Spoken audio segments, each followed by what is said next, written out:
ఈరోజు కథ తగిన శాస్తి. పూర్వం మధురా నగరాన్ని జైపాలుడనే రాజు పరిపాలించేవాడు. అతనికి రాచకురుపు లేచింది.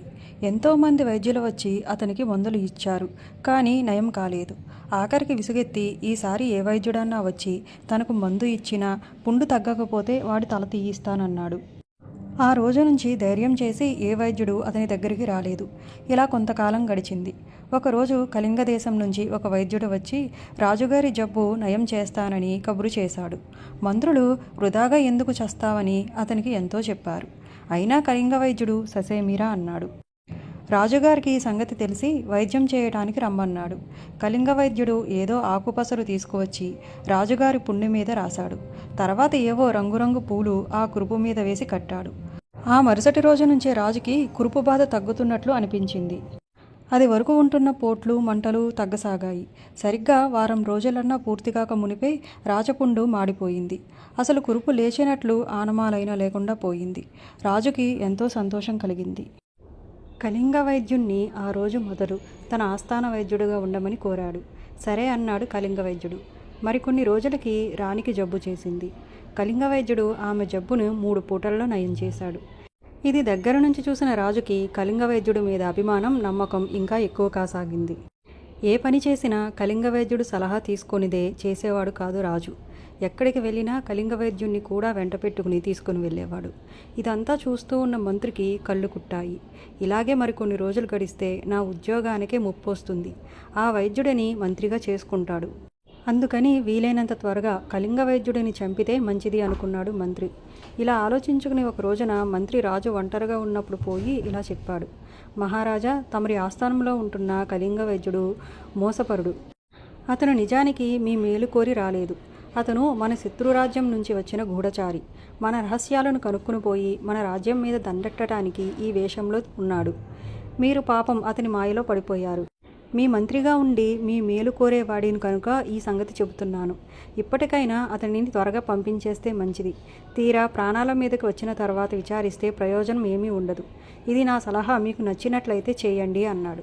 ఇది వినేసరికి రాజుకి చాలా ఆశ్చర్యం వేసింది. తన చెవులను తానే నమ్మలేకపోయాడు. ఎంతో ప్రమాదకరమైన నా జబ్బును నయం చేశాడు. నా రాణికి జబ్బు చేస్తే నేను అడగకుండానే ఏదో మందిచ్చి ఇట్టే నయం చేశాడు. తర్వాత నా సోదరుడికి మళ్ళీ నాతో తిరుగుతున్నాడు. అలాంటి వాడు నన్ను మోసం చేయడానికి చూస్తున్నాడంటే నేనెలా నమ్ముతాను? మంత్రి, ఏదైనా నిదర్శనం ఉంటే అలాగే నమ్ముతాను అన్నాడు రాజు. ఇలా అంటాడని మంత్రి ముందే ఊహించుకున్నాడు. అందుకని కళింగ వైద్యుడు రాసినట్లు ఏవో దొంగ దస్త్రాలు రాసి తనతో తెచ్చాడు. రాజు ఇలా అనగానే మంత్రి ఉత్తరాలు చూపిస్తూ, నిదర్శనాలకు ఏమి తక్కువ? మీరు అలా అంటారని నేను కళింగ వైద్యుడు మన శత్రురాజుకు రాసి పంపుతున్న ఉత్తరాలని గ్రహించగలిగాను. ఇదిగో చూడండి అన్నాడు. రాజు ఉత్తరాలు చూశాడు. మంత్రి చెప్పినదంతా నిజమే అని నమ్మాడు. రాజుకి తగని ఆగ్రహం కలిగింది. ఆ కళింగ వైద్యుణ్ణి తీసుకురా అని మంత్రి రాజుతో చెప్పాడు. రాజు ఆ మాటలు అంటూ ఉండగానే కళింగ వైద్యుడు రోజులాగానే రాజు దగ్గరికి వచ్చాడు. రాజు కళ్ళెంబట నిప్పులు కక్కుతూ, పాపాత్ముడా, నా ఇంట్లో అన్నం తిని నన్నే మోసం చేయదలుచుకున్నావా? స్నేహంగా ఉంటూ ఇంత దుర్మార్గం తలపెడతావని నేను కలలో కూడా అనుకోలేదు. నువ్వు శత్రుదేశం గూఢాచారి అని, మా రహస్యాలు కనుక్కునేందుకు ఇలా మారువేషంలో వచ్చావని మా మంత్రి చెప్పే వరకు నాకు తెలియదు. ఇప్పుడే తెలిసింది. నిన్ను క్షమించేది లేదు. నీవు చేసిన మోసానికి నీ తల నరికివేయటానికి ఆజ్ఞ ఇచ్చేశాను. కానీ నీవు చనిపోయే ముందు ఏదైనా కోరిక ఉంటే చెప్పుకో అన్నాడు రాజు. ఏ పాపం ఎరుగని కళింగ వైద్యుడు ఇది వినేసరికి తెల్లబోయాడు. కొంతసేపటికి తేరుకుని, మీ ప్రాణాలు తీయడానికి వచ్చిన వాడినైతే మీకు వైద్యం చేసి బ్రతికించేవాడిని కాదు కదా.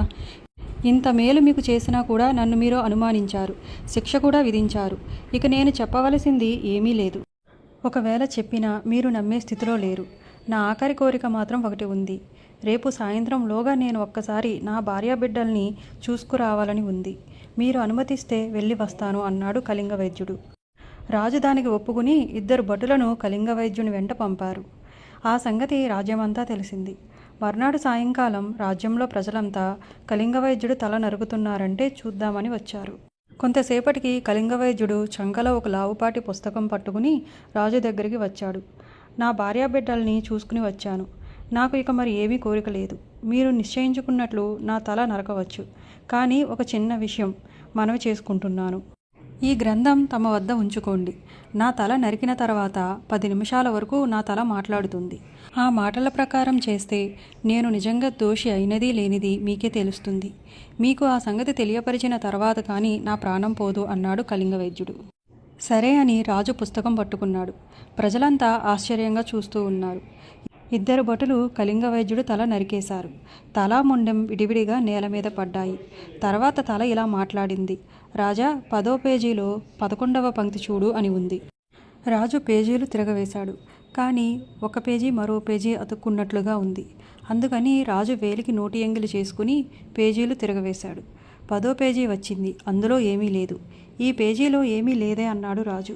అయితే 44వ పేజీలో 16వ లైన్ చూడు అంది తల. రాజు మళ్ళీ పేజీలు తిరగేశాడు. కానీ పేజీలు అతుక్కున్నాయి. రాజు మళ్ళీ ఎంగిలి చేసుకుని పేజీలు తిరగవేశాడు.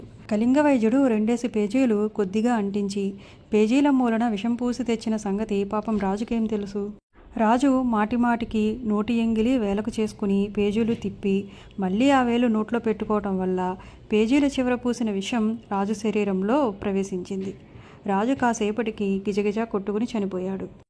యథార్థం ఇప్పుడు తెలిసిందా అంటూ తల కూడా పకపకా నవ్వి కళ్ళు మూసుకుంది. ఇదంతా చూస్తున్న ప్రజలు ఆశ్చర్యపోయారు. పాపం, అన్యాయంగా వైద్యుడిని చంపించినందుకు రాజుకి తగిన శాస్తి జరిగింది అనుకుంటూ ఎవరి ఇళ్లకు వాళ్ళు వెళ్ళిపోయారు.